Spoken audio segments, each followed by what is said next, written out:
we heard stories of compassion from the doctor and the nurse, and I continue another story of compassion where culture meets compassion. Tonight, I have the honor of sharing the incredible story of India Home. This is the founder, Dr. Vasundhara Kalasapudi's story. I will be speaking as if I'm her. So when I say I, it's her story, her memories, and her passion that I hope to bring to life. Before I begin, Dr. K, I. Before I begin, I have a quick question. How many of you have ever tried to explain what idli sambar is to somebody working at a nursing home? It usually goes like this. It's a soft rice pancake. No, not a pancake. It jiggles. It's savory. You get the picture? But tonight's story begins far from Queens. It begins in a small, quiet village in Andhra Pradesh, India, called Bangaramma Peta. In that village lived a gentle, scholarly man named Vangapadu Lakshmi Naidu, my father. A man who spent his days surrounded by books, ideas, and the calm joy of thinking deeply. But one day, age brought a silent thief, vascular dementia. Slowly, the words he loved so dearly began slipping away until even the names of the loved ones were out of reach. At the time, I was a psychiatrist in New York. I understood dementia in theory, but when it hit home, my home, none of the textbooks could prepare me for that pain. And what hurt most was this: there was nowhere for him to go, no community center in his village, no space to meet people his age, to talk, to laugh, to belong. He was isolated, and that loneliness broke him long before the disease did. I wanted to bring him to New York, but when I looked for culturally appropriate senior care, I kept hearing things like, we don't have any curry serving facilities.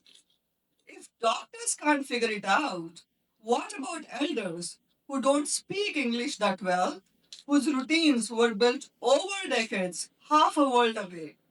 In my circles, I met families like Dr. Kiran Dave, whose late mother, Miss Varupa Kumari, faced Alzheimer's with lack of culturally appropriate programs, and Dr. Deepika Sood, whose father, Dr. Nagarajan, spent his final years yearning for conversation, community, connection. Different families, same pain. You know, my father made me a doctor at a time when girls were not always encouraged to study, especially in a village like ours. And yet, when he needed care the most, I couldn't give him what he truly needed: a space to belong, to be understood, to feel at home. That is the ache that never leaves. But it is also the fire that built India home. Because while I couldn't change his ending, I can change the story for someone else's father, someone else's mother. And in doing so, I honor him every single day. In 2007, I and my friends founded India Home, a non-profit organization. Our goal: to build a space where our elders could age with dignity, connection, and cultural pride. It started small. In 2008, India Home established the first senior center catering to South Asian values and culture at the Snap Center of Eastern Queens. A few aunties, a few uncles, some chai, some samosa. That's how this began. And today, let me share what that care looks like, not just in feeling, but in real numbers.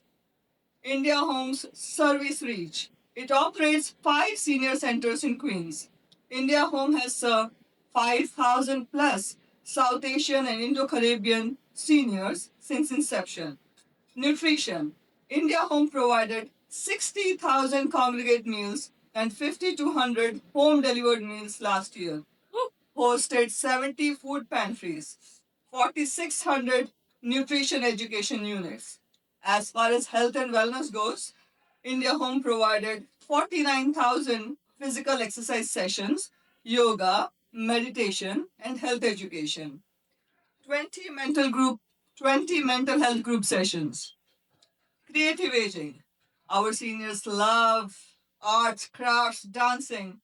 India Home held 4,400 arts and culture activities, painting, crafts, karaoke, jewelry making. 1,300 technology sessions for digital literacy.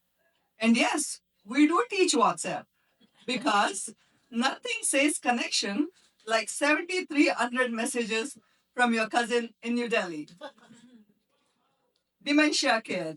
Desi Dementia Daycare, 3D care for mild to moderate dementia.